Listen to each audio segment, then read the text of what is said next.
પણ સૌથી મોટી સમસ્યા જે છે એ ભીલડી સોયલા રોડ ઉપરનો જે ફાટક છે એ ફાટક છે ને એની માંગણી આજે જ્યારે સરપંચ તરીકે કરી છે। ડીસાનું ભીલડી આમ તો વર્ષો પુરાણી એક ઐતિહાસિક ભીલડિયાજી તીર્થયાત્રા ધામ છે, પરંતુ હવે જ્યારે એને ગુજરાત યાત્રાધામ બોર્ડમાં જ્યારે એનું નામ સ્થાપિત કરવામાં આવ્યું છે ત્યારે મારી સાથે ભીલડીના સરપંચ કે જોડાયા છે। કે ભાઈ શું કહેશો, જે રીતના ભીલડીને એક નવી ઓળખ મળી છે કે જ્યારે વર્ષોથી આ ઐતિહાસિક મંદિર તો છે જ, પરંતુ હવે જ્યારે યાત્રાધામ વિકાસ બોર્ડમાં આ નામ ઉમેરાયું છે। અમારું નવી ભીલડી છે એને ભીલડિયાજી તરીકે આજ ઓળખવામાં આવશે અને માન્ય ઉન્નતા પુત્ર જેવા કહેવાય કે એવા હરેશભાઈ સંઘવી સાહેબ ડેપ્યુટી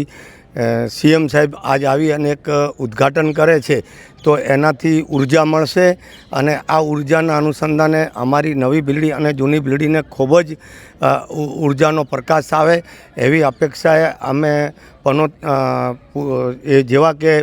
અમારા હર્ષદભાઈ સંઘવી અહીંયા બળોદર ગામના વતની છે અને એ અહીંયા આવી અને એક ડેપ્યુટી સીએમ તરીકે અમને બધાને એમના પ્રથમવાર આ ખાતમુહૂર્ત કરે છે એનાથી આ પવિત્ર ધામ અને ભીલડિયાજી તરીકે ઓળખાશે એવી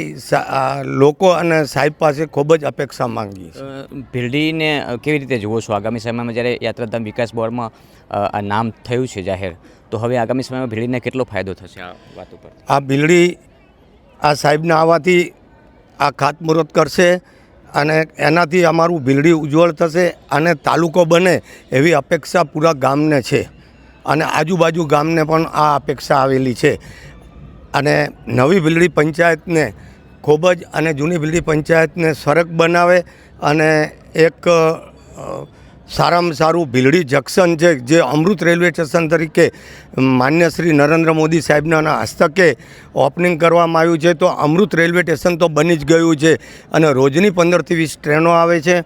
અને એ ટ્રેનોના લીધે આ ભીલડિયાજી તીર્થ એક મોટું ધામ બનશે અને ધામ બનશે એ રીતે ભીલડિયાજી તરીકે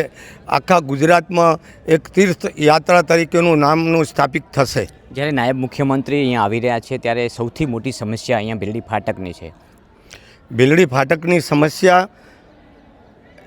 સોયલા રોડ ઉપર છે, એના ઉપર પુલ બનાવવા માટેનું રેલવેને અમને બનવાનું છે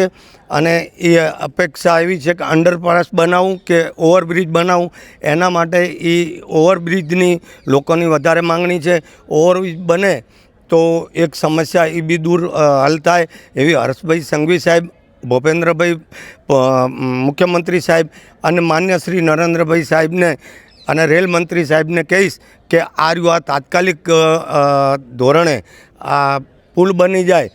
અને ભીલડીની શોભા વધે અને ત્યાં અકસ્માત કેવા કે ડિલિવરી જેવા પ્રોગ્રામો થતા હોય, બીમાર માણસને ત્યાં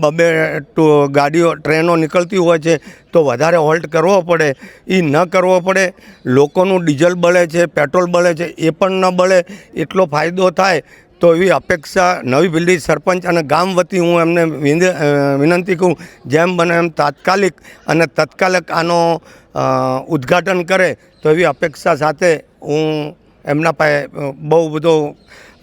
અપેક્ષા રાખી અને ભીલડી નગર અને જૂની ભીલડી નગર અને આજુબાજુના ગામ વતી હું કહી અને અપેક્ષા ધરાવું છું। બિલકુલ આભાર કાંતિભાઈ કે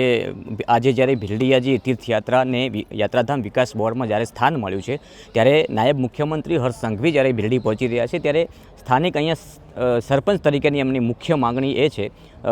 જ્યારે યાત્રાધામ વિકાસ બોર્ડમાં ભીલડીનું નામ આવ્યું છે તો સાથે સાથે ભીલડી ગામનો પણ વિકાસ થશે આગામી સમયમાં, પણ સૌથી મોટી સમસ્યા જે છે એ ભીલડી સોયલા રોડ ઉપરનો જે ફાટક છે એ ફાટક છે ને એની માગણી આજે જ્યારે સરપંચ તરીકે કરી છે આખા વિસ્તારના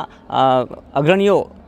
કહી શકાય કે એમણે જે વાત કહી છે આ આખા વિસ્તાર વતી કહી છે અને આખા વિસ્તાર વતીની આ માગણી છે આજે મીડિયાના માધ્યમથી હર્ષ સંઘવી અને ગુજરાત સરકાર પાસે અપેક્ષા સાથે માગણી કરી છે, કારણ કે આ માગણી